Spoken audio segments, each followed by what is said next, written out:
Good evening, ladies and gentlemen, and welcome to the General Society of Mechanics and Tradesmen. My name is Victoria Dangle, and I'm the Executive Director of the organization. And I'm pleased to welcome you to our Labor, Literature, and Landmark Lecture Series, and this is the first lecture of the season. The Labor, Literature, and Landmark Lecture Series is supported in part by funds from the New York City Department of Cultural Affairs in partnership with the City Council. And for those of you less familiar with the organization, a brief introduction. We were founded in 1785 by the skilled craftsmen of the city. Our principal mission is our tuition-free Mechanics Institute. We have the General Society Library, which we founded in 1820. It's a membership library. And our archives go back to 1785, but we also have New York Times bestsellers. We put on 24 public programs a year. We have the Mossman Lock Collection upstairs, which is a collection of locks and keys that chronicles late 19th and early 20th century bank vault technology.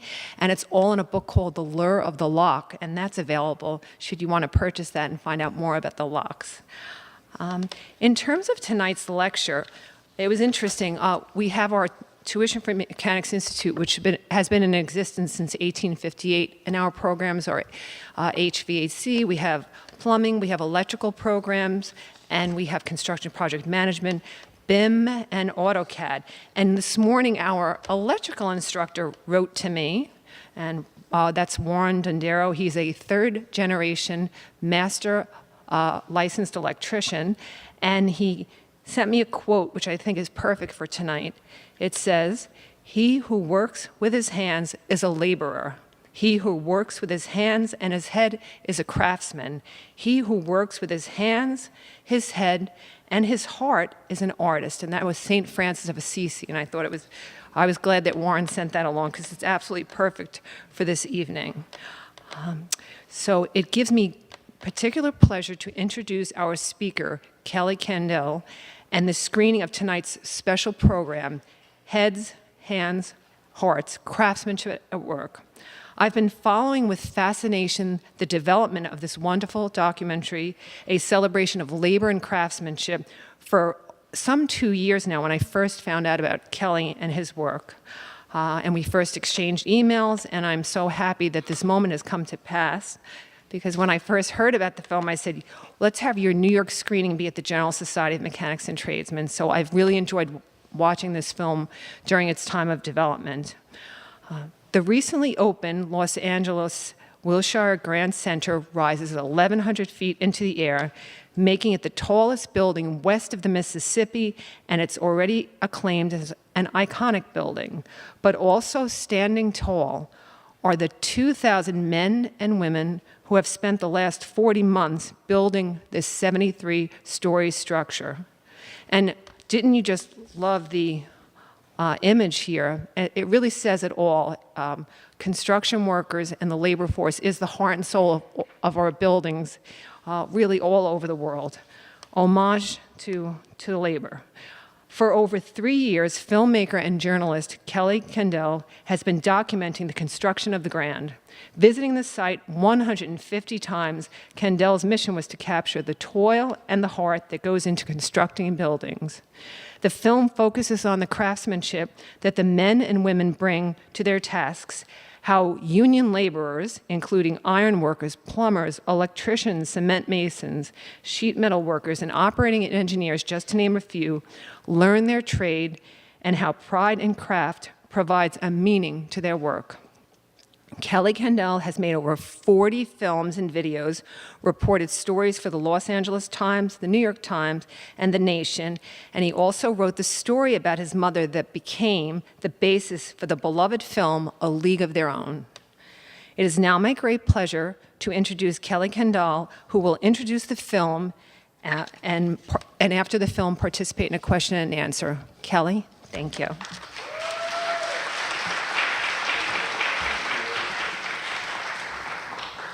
I think I just saw a bird that flew out of St. Francis of Assisi's robe fly up to the... But anyways, it's such a great pleasure for me to be here. I want to thank Victoria and and Karen and all of the staff that both invited me and put together tonight's presentation. It's not easy to do these things. It takes a lot of hard work from everybody's staff, videographers and sound people. So I just want to thank everyone and just marvel at this building. When I walked in here yesterday, I just thought, wow, look at this space. In some ways, it's so resonant of the themes of my film. The slogan is, by hammer and hand, all arts do stand. And, the building embodies that, it seems to me, with its collections and its literature and its books. The only thing that I would add is, pertinent to the title of my film, that, the brain. But the brain is here, and this building is a great structure to be in and to talk about what we're going to talk about tonight. I don't really have a lecture per se. Most of tonight is going to be, of course, about the film, but I did want to say a few words about, what interested me about this project, where I did spend 3.5 years. On a construction site. Construction sites weren't new to me. My father was an electrician, so I was on them as a youth. But I don't know the difference. He was an electrician. I don't know the difference, of AC and DC. So I was a visitor. I was a visitor there, and a filmmaker there. But there's so many things that interested me about this process. And whenever I've done a film, one of the joys for me is sort of the preparation for going into the making of the film. And for me, that involves reading.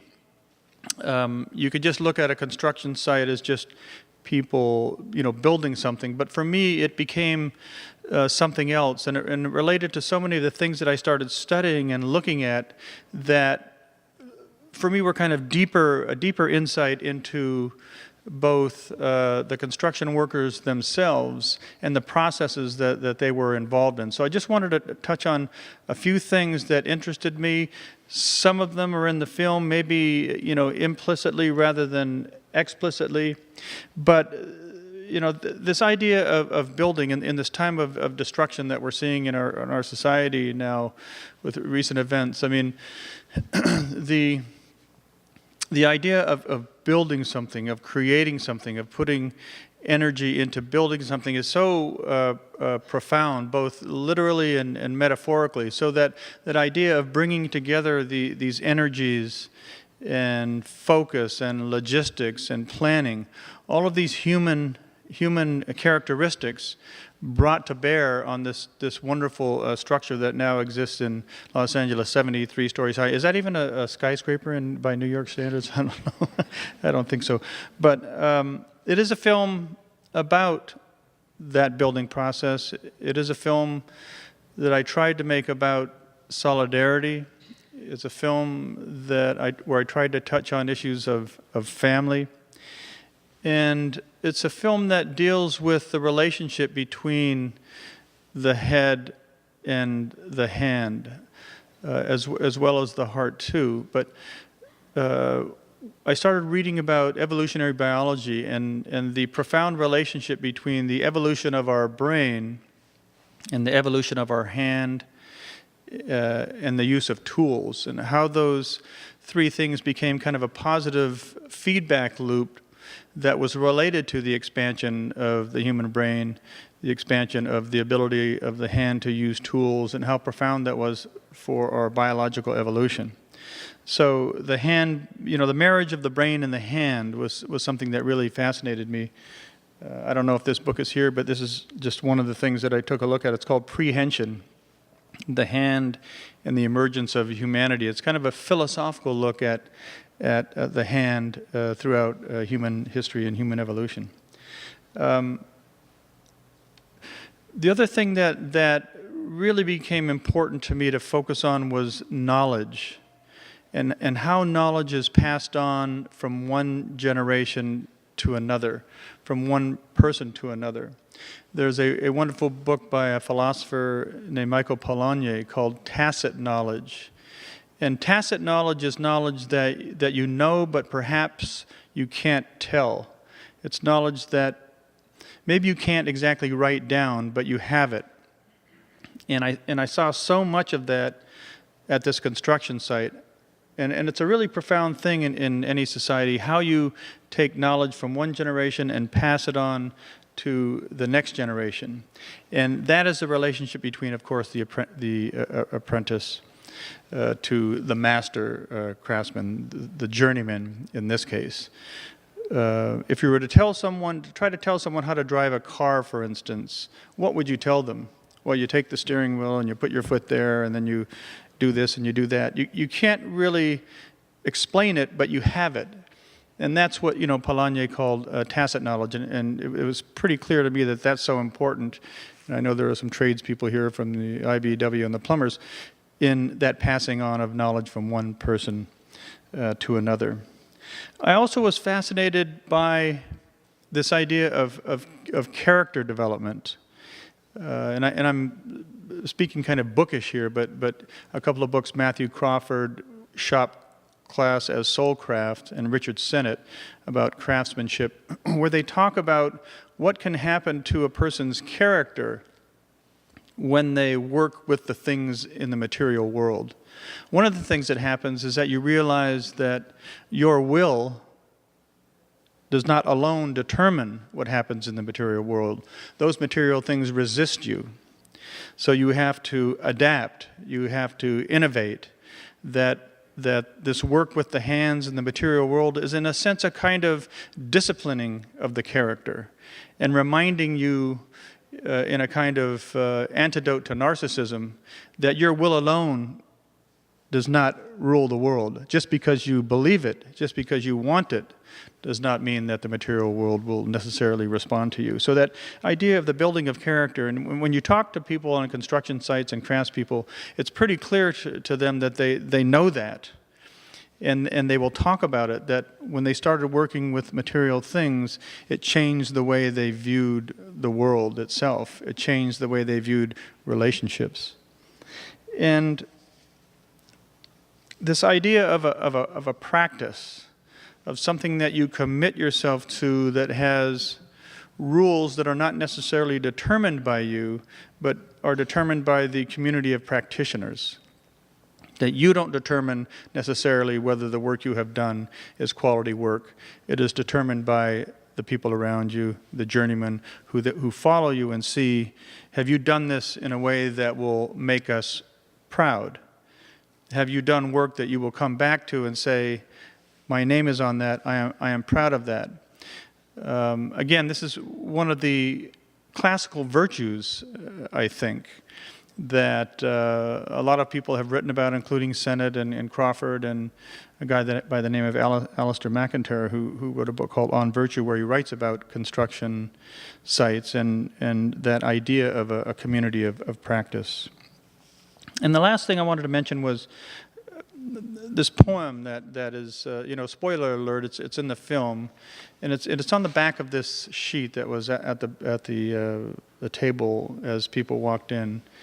And it's a poem by Philip Levine, and I took two poems out to the construction site during the 3.5 years that I was there. One of them is this one, by Philip Levine. He was a poet laureate of the United States, wrote a lot about working people, working class people. And the other one was by Seamus Heaney, the great Irish Nobel laureate. He wrote a poem called St. Kevin and the Blackbird, about a monk who kneels down in his cell and sticks his hand out the window, and a bird lands in his hand and lays an egg. And the monk, of course, has to do what we all would do if we had to care for that bird and that egg. He sits there and holds his arm out like a crossbeam until the bird is hatched and fledged and flown, to quote his poem. But I had the workers there read this and then interpret it. And I did it because it was fun to do.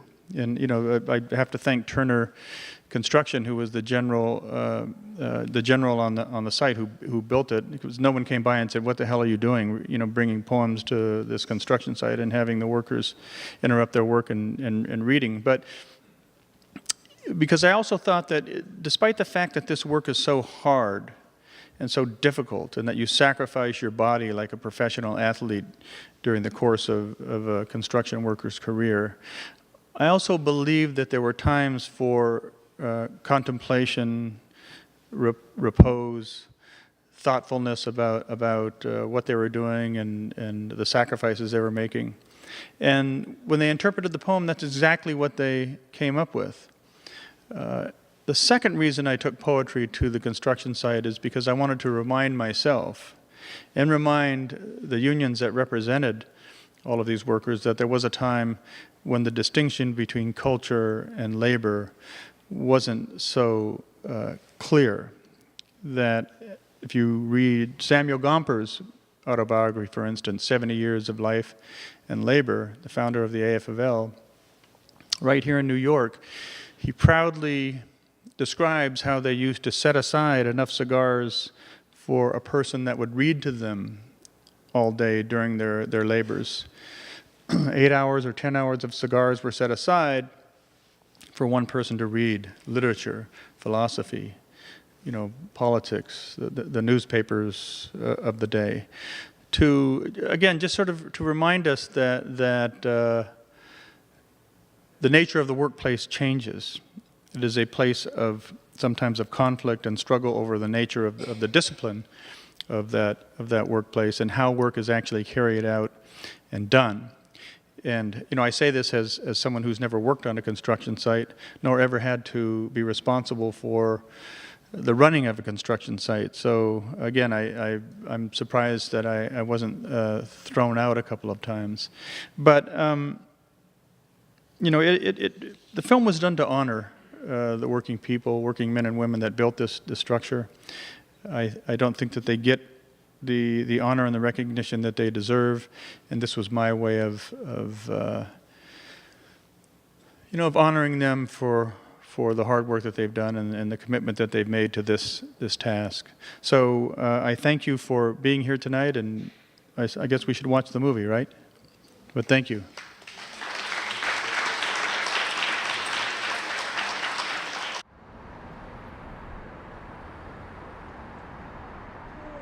Sometimes I drive into work with my partner, and he points out some of the tall buildings here downtown, and he points them out and say, oh yeah, I built that building there. Oh, we built this building here. So I'm gonna be able to do the same thing to my kids, but hey, and I do sometimes when I drive to by things that I built already, but hey kids, hey, look at daughter, look at son, look, daddy built that building. And it just feels great. It feels great. I've already brought my kids to check out the other buildings we've done in downtown when they're finished. And they tell their friends, and it feels good. It definitely feels good. My boys, they brag to their friends about what we do. I've taken my kids past some of the jobs I've been on and said, your dad did that. Your dad worked on that. Your dad ran those pipes. My 4-year-old's really amazed to see how high I am in the sky, and a couple of weekends ago she wanted to pass by my job because we've seen it from afar. She was really excited to know that I work up here, but I told her we'll drive by another day. She said she wants to be an iron worker. It feels good to know you put a piece of the building up when you stick a bolt in and lock up a piece of steel. You are part of this job, and you're part of this building coming up, and it's history in the making. Yeah, I've had my wife bring the kids by on different jobs I've been on, and they'll sit and watch me for a little while, and I'll take a picture of the crane, or when I'm up there. People like to see that. They really enjoy that.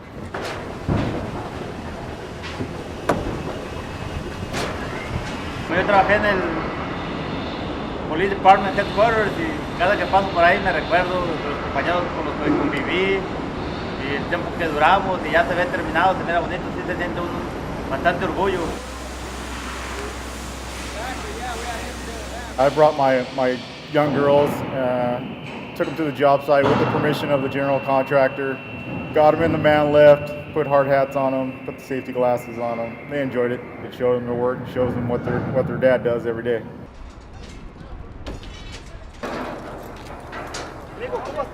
My first project that I was actually in charge of, I was very, very proud of. And I can still see myself right now to this day. I actually had my kids jump in my vehicle. We drove out there. I told them, I go, this is me. I built this. I was in charge of this. And they're all like, Dad, this is just a parking structure. I go, but do you understand though? This was mine.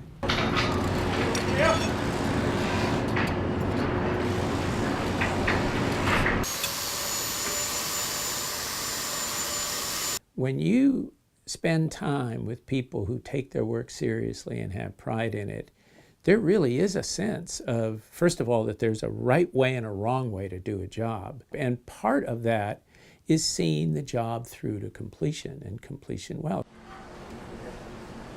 When this building is complete, a couple years from now, I will drive by, and when I'm driving by with my family, I will point up and tell my children that I had part in this, and that that building and the occupants of that building are safe because of my work. Keep working all the other ones, get them ready. I can't wait to get a room for my mom and switch the light on and see if it works. I think it was a 76-story building that because we had to drop him off early in the morning so he would get to work.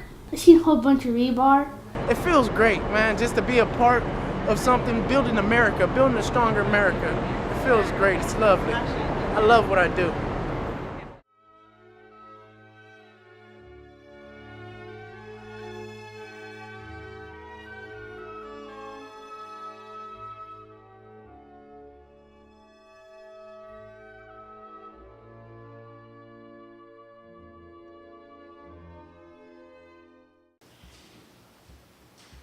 And Kelly, I just want to say that was absolutely fabulous and embraced so many themes. Thank you. Thank you so much. Thank you. Really, terrific.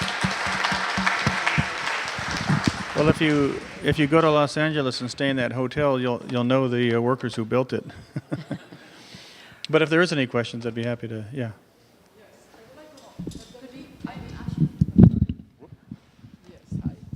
Josetta Capriati, Public Relations. Have there been any accidents? Yeah, there's accidents on all construction projects of this size. But non-fatal? None fatal. Yeah, the only fatality was not an accident. Yeah. Thank you. I want to thank you for giving me an appreciation for the folks that work in those buildings. You brought out their soul and the essence of them, and I never appreciated that, but until now.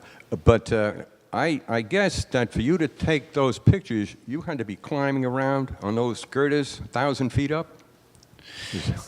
Yeah, I went everywhere the construction workers went, and up in the cranes where most of them didn't go, because to get into the crane you have to cross on a small bridge, because you can't climb all the way up from the ground. So you cross on a small bridge and then climb 3 stories, because there's no elevators on the cranes with a camera. So that was the most difficult part physically, and it's terrifying on if you're not looking, you don't want to look down, as they say. But yeah, I mean, that was the most challenging part of working my way around the building. Yeah, getting into the cranes. Well, I appreciate that, because I'm the type that if I were to go up a 6-foot ladder to get a book off a shelf up there, I get nervous. Yeah, me too. Anything for the shot, I guess.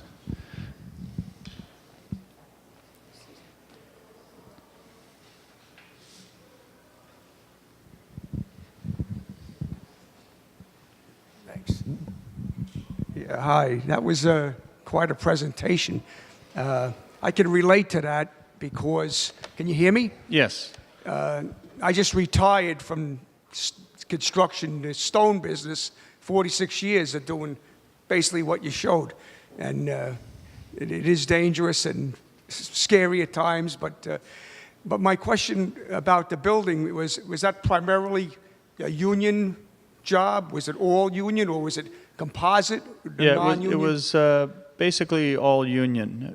Most of the buildings, like New York and most big cities that are of any size, are all going to be pretty much union.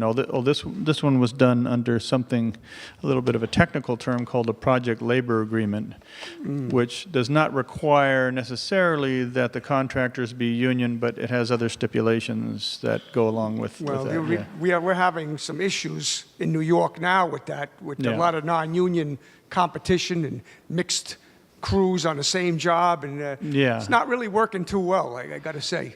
Yeah, and those guys in particular are pretty tough about that kind of stuff. You know, I mean, they're tough guys sometimes. Very good show that you presented. Yeah.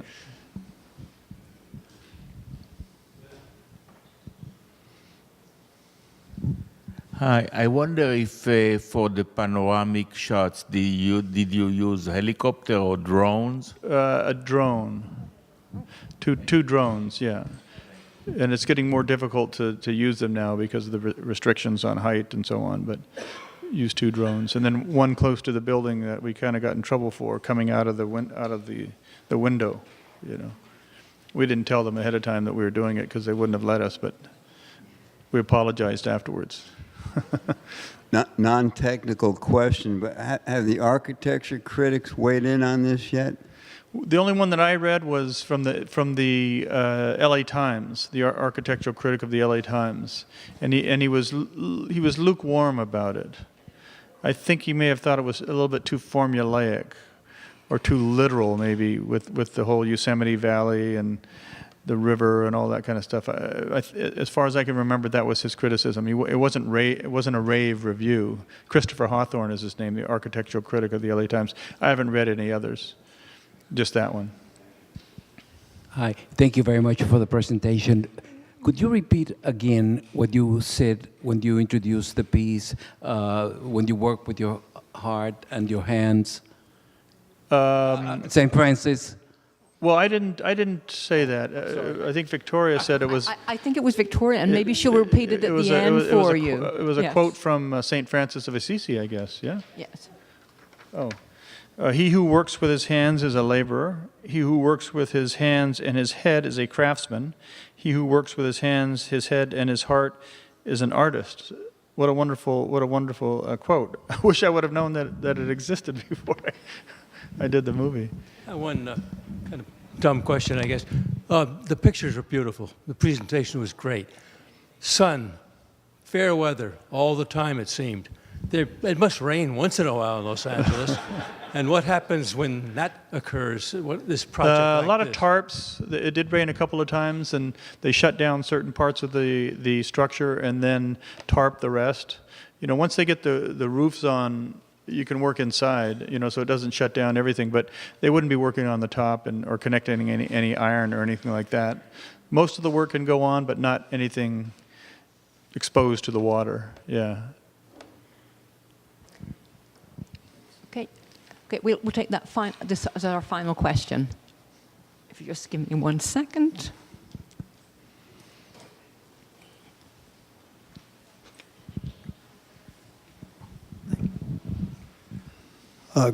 Great film. Thank you so much.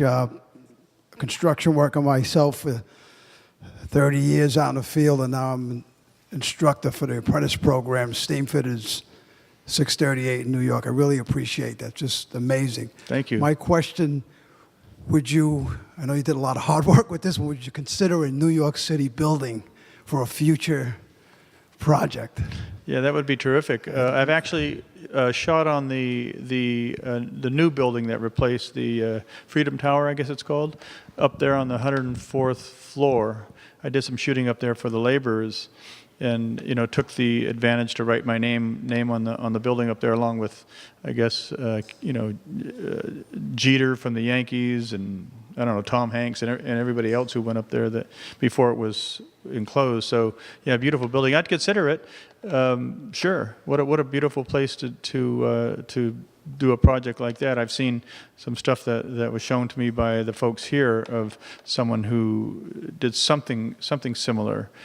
Following the workers, and mostly the iron workers, but I tried to capture all the different trades. The iron workers are they do the dramatic stuff, but I wanted to get the contributions of all the different trades to a structure like that.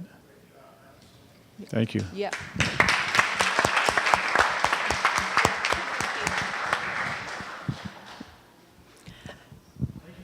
Oh, Kelly, before you leave us, first of all, we would like to express our appreciation for this really fantastic film, which was absolutely, truly a labor of love, and absolutely a celebration of craftsmanship. It was, and as someone described it in the film, it was like a ballet to see these men and women at work. It was absolutely terrific. So thank you so much, Kelly. We're really delighted that you chose the General Society to have New York premiere. So thank you so much. Kelly, on occasions like this, we would like to make a presentation to you, and to do so is Victoria Dingle, our Executive Director again. And yes, thank you so much, Kelly. That was wonderful. And as Kelly knows, I'm the daughter of a local. My father has passed away, and he was a local 14 crane operator, and he taught me how to love this city by looking up. And it was really such a part of our lives. I said to I was able to speak at the union in December, and when it came to being having the union as part of our lives, I said to my sister, if you had to say what it meant to us, what would you say? And she said, well, there were 5 of us, and she said, well, it was like the 6th person at the dinner table. You really felt a part of something and a brotherhood, so you really captured that so beautifully. And on behalf of the General Society of Mechanics and Tradesmen of the City of New York, founded 1785, we express our gratitude to Kelly Candaele, director, producer of Heads, Hands, Hearts, Craftsmanship at Work, for his participation in the General Society Labor, Literature, and Landmark Lecture Series. So thank you. Thank you so much. Thank you.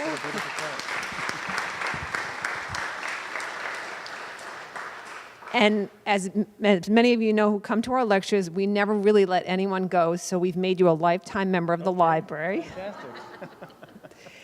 And, well, I'll be quick. That means I get in free, all right? I can check out a book, I guess. And we're also giving Kelly a tie from our 225th anniversary, which is the Hammer in Hand. So we're giving that to you.